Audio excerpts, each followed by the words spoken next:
Hi friends, ఎలా ఉన్నారు? మీ trading ఈరోజు ఎలా ముగిసింది? మీరు మంచి ప్రాఫిట్తో మీ ట్రేడింగ్ సెషన్ని ముగించారని భావిస్తున్నా ఫ్రెండ్స్. ఇప్పుడు మనం డే టైం ఫ్రేమ్లో అయితే మనం గమనిస్తున్నాం నిఫ్టీ 50ని. సో మనం డే టైం ఫ్రేమ్లో చూసుకున్నట్లయితే మనకి లాస్ట్ డే మొత్తం మార్కెట్ అనేది చాలా రెడ్ క్యాండిల్తో ముగించడం అయితే జరిగింది. సో ఇప్పుడు కూడా మార్కెట్లో సేలింగ్ ప్రెజర్ అనేది చాలా ఎక్కువగా ఉందని కనిపిస్తుంది. సో మార్కెట్ 22,500 దగ్గర అయితే మాత్రం నియర్లీ మనకి ముగించడం అయితే జరిగింది. సో ఒక్కసారి మనం మార్కెట్ చూసినట్లయితే ప్రజెంట్ ఉన్న స్థితిలో మరల మార్కెట్ అనేది లాస్ట్ జూన్ టచ్ చేయడం అయితే జరిగింది. సో జూన్ అంటే కనీసం మనకి 8 months బ్యాక్ వెళ్ళిపోవడం అయితే జరిగింది. సో ఐ హోప్ రికవరీ అవుతుందనే భావిస్తున్నా ఫ్రెండ్స్. సో మనం ఒకసారి నెక్స్ట్ డే గురించి మనం 15-minute టైం ఫ్రేమ్లో చూసుకుందాం. సో ఫ్రెండ్స్, మనం ఇప్పుడు 15-minute టైం ఫ్రేమ్లో మనం వాచ్ చేస్తున్నాం నిఫ్టీని అయితే.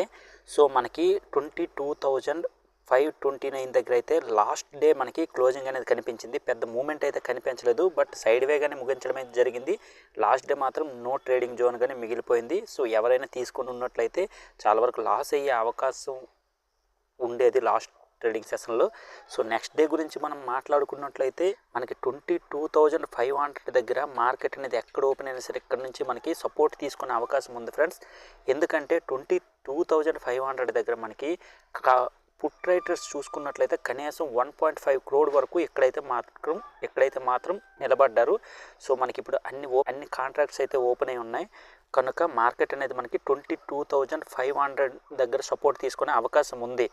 సో అదేవిధంగా 22,600 దగ్గర చూసుకున్నా సరే ఇక్కడ కాల్ రైటర్స్ చాలా హెవీగా 1 crore ఉన్నారు.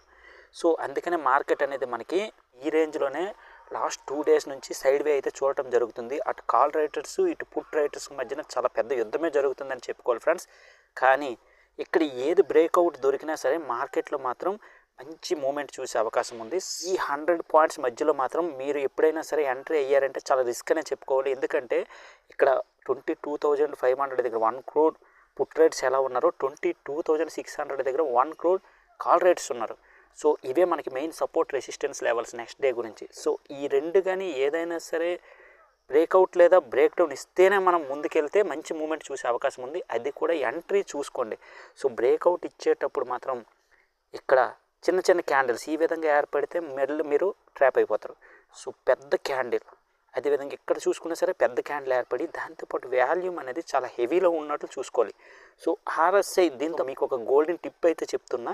సో అదేవిధంగా ఆర్ఎస్ఐ అనేది కనీసం ఆ టైంలో 55 above ఉన్నట్లయితే మీకు మంచి కన్ఫర్మేషన్ అనేది వస్తుంది.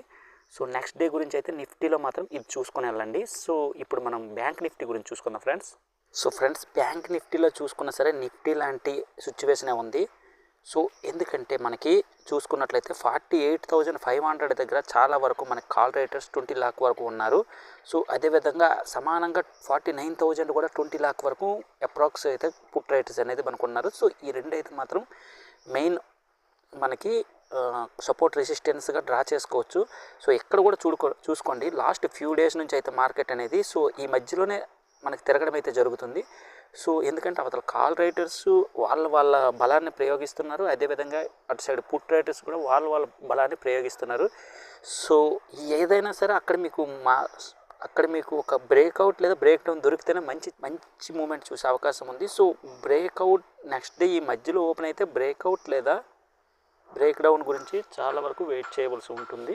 సో ఐ హోప్ మీకు అర్థమయ్యే ఉంటుంది. సో ఇన్ఫర్మేషన్ నచ్చినట్లయితే ప్లీజ్ ఒక లైక్ చేయండి, అదేవిధంగా ఛానల్ని సబ్స్క్రైబ్ చేయండి.